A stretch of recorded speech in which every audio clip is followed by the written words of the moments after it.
My title of my talk was Struggle Well until Alexis came up, and now it's Make the Mental Health System Not Suck.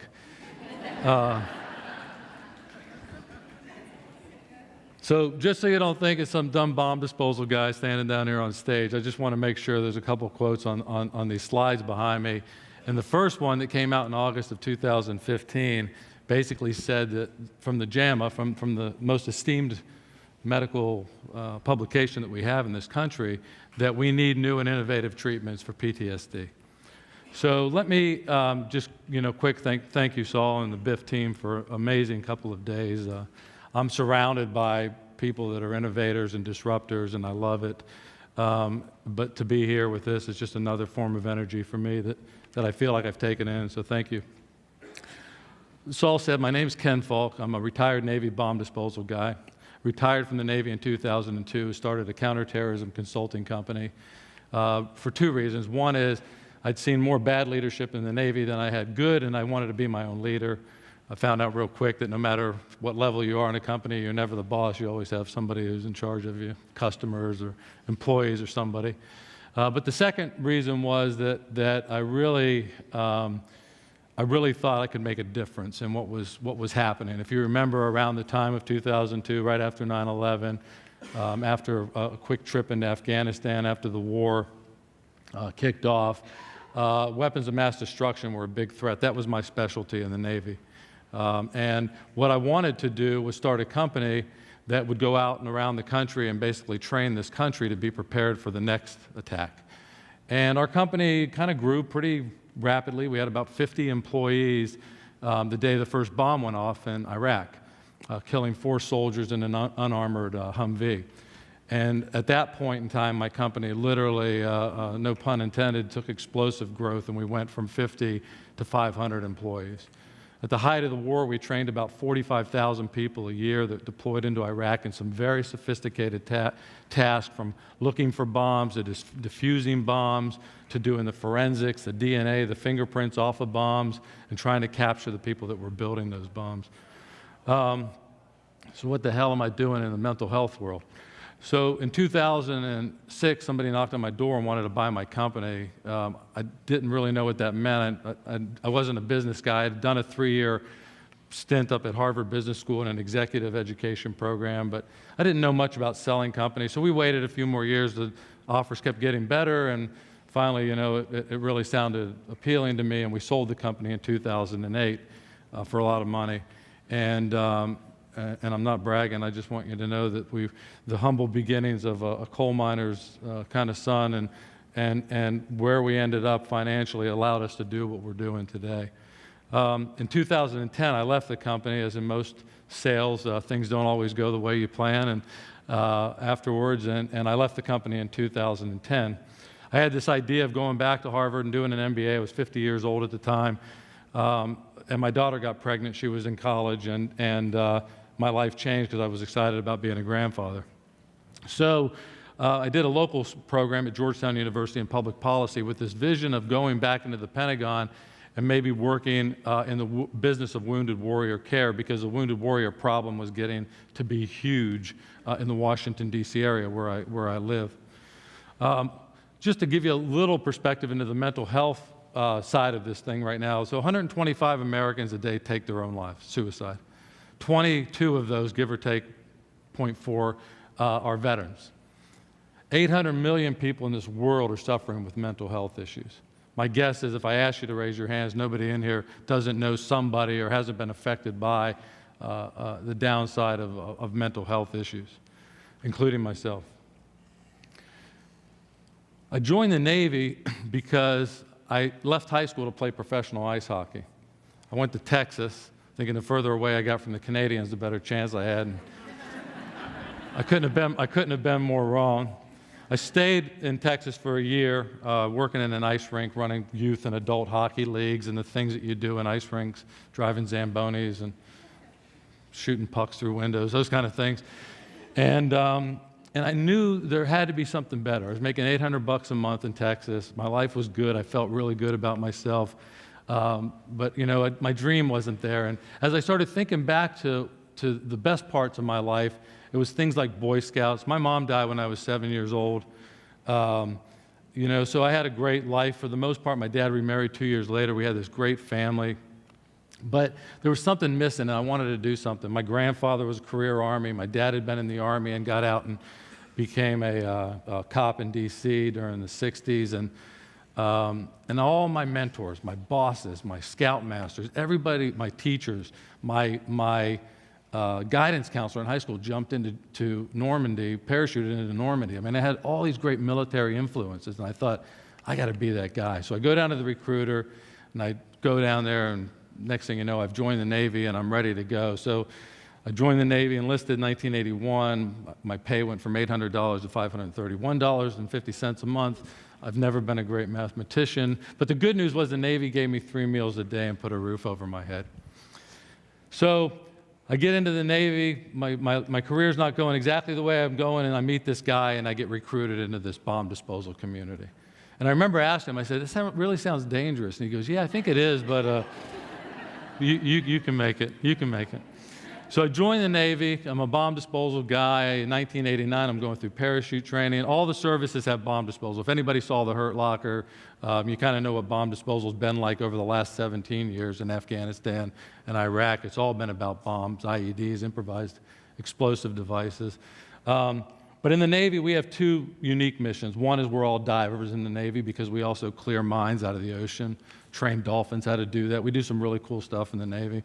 And we also parachute because we also are responsible for supporting Navy SEAL missions, Army Special Forces missions. So I'm in parachute training in Puerto Rico in 1989 on my 5th jump. The last one you need to get your jump wing, so at least I made a landing. But when I landed, the winds were at 37 knots, and I hit my feet, then my butt, broke my back, dislocated my left shoulder, was knocked unconscious. I was drugged down a runway 200 feet, and I lost the majority of the skin off my right arm. Ended up in the hospital. I didn't have surgery on my back. They were just compression fractures, so I get a little bit of this stretching and pulling me around just to kind of get me healthy again. But I laid in the bed for 3 months. It sucked. And then I kind of had this thought that my career was over. I'm never going to be able to PT. We have to stay in physical shape. I'm never going to be able to maintain this career. And next thing you know, 9 months later, I'm healthy. And I'm healthy because of 2 reasons. One is the doctor said my career was over, so I think he gave me some psychological motivation to get better. But the second reason was my Navy physical therapist sucked.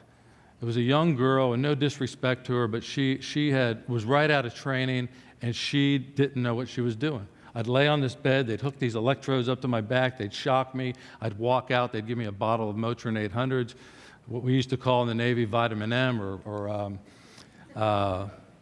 diver's candy. And my stomach was starting to get eaten alive by all this Motrin I was taking. So I borrowed a little bit of money off my dad. Remember, I was only making like $500 a month. And I went and saw a chiropractor. And in 1989, chiropractors were like witch doctors. But today, chiropractors are pretty mainstream. They've been adopted by the medical community. They're in almost every VA or DOD hospital that we have. And what my hope is that what we're doing today in mental health treatment is where chiropractic treatment was, because a lot of people think alternative stuff is crazy. So I'm going to back up a little bit to 2004, before I sold my company. I got a call from a friend in Iraq. He had a soldier in the hospital who had lost both legs. Most of the guys who were amputees were getting medevac to Washington, D.C., because that's where the hospitals were, that's where I lived, so I'd go visit them. And I get to the hospital, and there's no family member there. And I said to this young guy, I said, where's your mom, where's your dad? Well, I don't have a dad, I only have a mom, I don't have any siblings. My mom's in Kentucky, she doesn't have any money. So I said, well, give me your number. I called her, I bought her a plane ticket on my credit card, we got her to the hospital so she could be next to her son. And I thought, I'm a veteran of the first Gulf War. I'm thinking, well, this stuff will be over in 3 months. Here we are 17 years later. But I did that 11 more times that year out of my own pocket. My accountant said, why don't you hire somebody? Why don't you start a nonprofit? And we started this thing that I'm still the chairman of the board of today called the EOD Warrior Foundation. And real quick, I'm going to introduce you to 5 guys. Four guys are what we call what the military is called, and what they call themselves, triple amputees. Guys that have lost 2 legs and an arm, and then one of the young men you'll meet lost both arms and a leg. This is Andrew Bottrell. These are what I call pre and post photographs. The pre-picture of Andrew hanging on for his own life with the machine teaching him how to breathe again, with his wounds getting healed.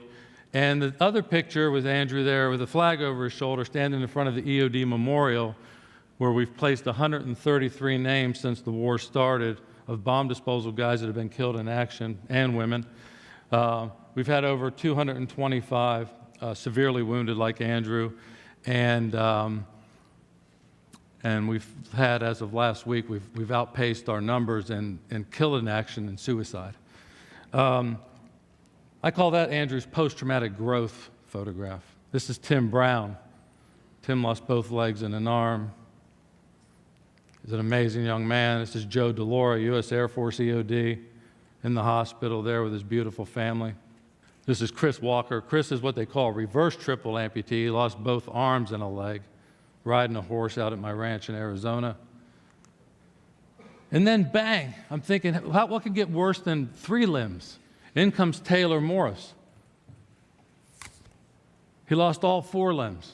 He was a Navy EOD team with an Army Special Forces unit that got ambushed, and he was trying to get him into a safe area, and as he was running with his metal detector, he stepped on an IED and was blown into the air and lost all 4 limbs.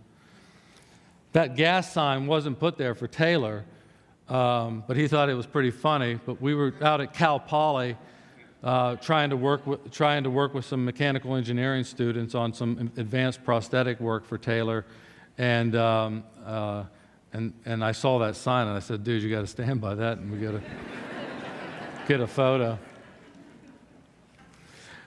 So that's Taylor.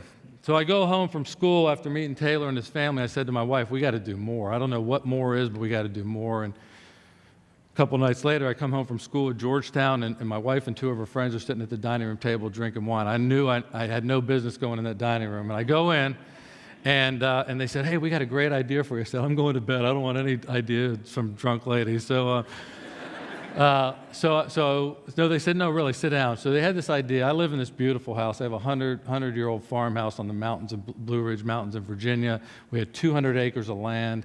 And at the bottom 37 acres, the furthest away from my house, were pastures, where we had hoped one day we'd put some horses or something. And they said, "Why don't we donate those pastures? And instead of bringing all these families out to our home, because we've been bringing them out for barbecues and just to get them away from the hospital, why don't you build like homes away from home?" So we did. We went out, we raised $10 million.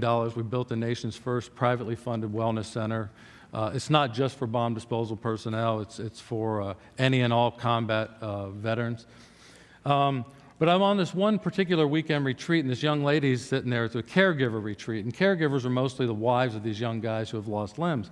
And this girl's sitting in our music room all by herself, and I said to her, "How's the weekend going?" She goes, "Wow, this place is beautiful. I can't believe you built it." She goes, "But you know, I wish my husband would have lost his legs." And I said, "Well, why would you say that?" And she said, "Well, nobody knows what's wrong with him." I said, "Well, what's wrong with him?" She said, "He's got PTSD. They call it the invisible injury, but let me tell you, every night when I'm with him, it's not invisible. He's abusive. It's horrible. He can't sleep. I can't sleep. My kids are scared of him." And I'm thinking, wow, this is crazy. We should be able to do something. Because all these guys who I saw, Chris, Taylor, the guys who I thought would have PTSD, because I can't stand up here and not tell you, I don't know if I could live like this. And the guys I thought would have PTSD weren't. Tim Brown rode his bicycle across country after his injuries, that hand cycle. And I'm thinking, this is weird. Why is it that some people are getting this and others aren't? So I go on this journey. Literally, I bought a plane ticket, and I just said, "To hell with it, I'll be back in a month." And I went to Harvard. I went to the University of Chicago. I went to the University of San Francisco. I went out to Napa Valley to a program called Pathway Home. I went all over this country and heard over and over and over again by the mental health medical community that what we're doing for PTSD doesn't work. So I'm having dinner in San Francisco one night, and I said, these 2 psychiatrists said to me, "It doesn't work." And finally I'd had it. I said, "If it doesn't work, then why in the hell do you keep doing it?" I come from a profession where we don't make mistakes twice. Our motto is initial success or total failure. If it doesn't work, why in the hell are we doing it? And the guy said, well, it's the only thing the insurance companies will reimburse us for. And I said, that ain't good enough. My last stop was at the University of North Carolina in Charlotte. I met a guy named Dr. Rich Tedeschi, who was the father of something called post-traumatic growth. And I was so intrigued by this concept because I thought, I had read it. Tedeschi had studied bereaved families, families who had lost children to cancer primarily. But I asked him, had you ever done anything with the military? And he goes, actually, I studied prisoners of war from the Vietnam War. And I said, well, what did you find out? And he said, 30% of Vietnam vets, which is about true for this generation, came home from war with PTSD. He said, how many do you think came home from prisoner of war camps with PTSD? And I said, I don't know, 100%?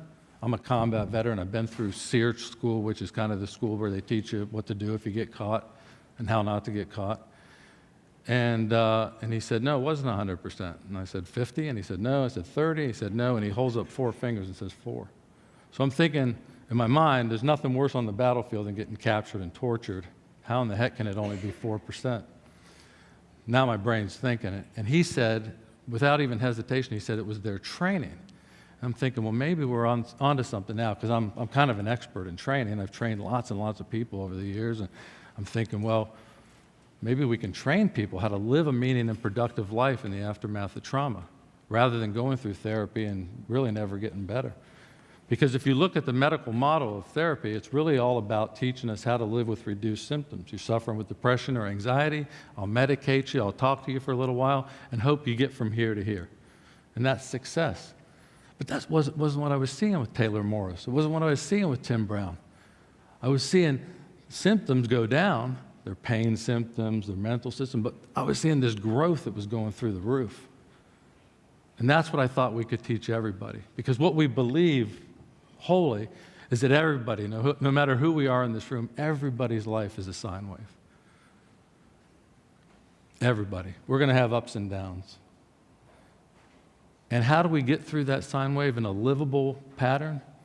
We do it by really getting some good borders. And those 2 borders that we call your 3 to 5, because we as humans thrive on relationships. We become the average of the 3 to 5 people you spend the most time with.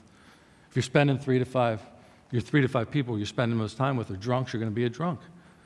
You're spending 3 to 5 3 to 5 people are your entrepreneurs that you're sitting next to, your possibilitarians, you're going to be that. So you got to get the toxic people out of your life. You've got to get 3 to 5 in your life that are really good. And the other border really is what we call regulation practices, meditation, exercise, yoga, the things that get the good chemicals flowing over our brains. Because if you can't self-regulate, you self-medicate. And once you go there, it's over. It makes for a miserable life for everybody, you and everybody around you. So that's really our story, and that's what we do, is we try to teach people how to achieve post-traumatic growth in their lives by getting the right 3 to 5 people in there and really getting these regulation practices down. We focus on a wellness model, and as I walk you through this, I'd just like you to think about yourself. It's a triangle with a circle inside of it, touching all 3 sides. At the top of the triangle is your mind, at the bottom left is your body, at the bottom right are your finances, and then the center is what we call your spirituality ball. And that ball needs to be inflated. Those points on that triangle need to be sharpened. So if you think about your mind on a scale of 1 to 5, 1 being the lowest and 5 being the highest, is it working? Can you concentrate? Can you do the meaningful task? Are you doing anything to improve it? If you can't remember anything, or have what we call as you get older the CRS disease, you're a 1. But if you're doing things great and you're studying, you're reading, you're doing all the things that increase your wisdom in your mind, you're a 5, let's just say, for argument's sake. On your body, you can't walk up the stairs without getting out of breath. That's a 1. On a 5, you're in the gym 5 days a week, and at the end of the day, you run marathons on the weekend. You might be a 5. Finances, you're not working, or you can't make it from payday to payday. Financial burdens in this country cause people to take their own lives. Or a 5, if your air conditioning broke down in your house today, you could afford to replace it without having to take out a second mortgage. You have a retirement plan.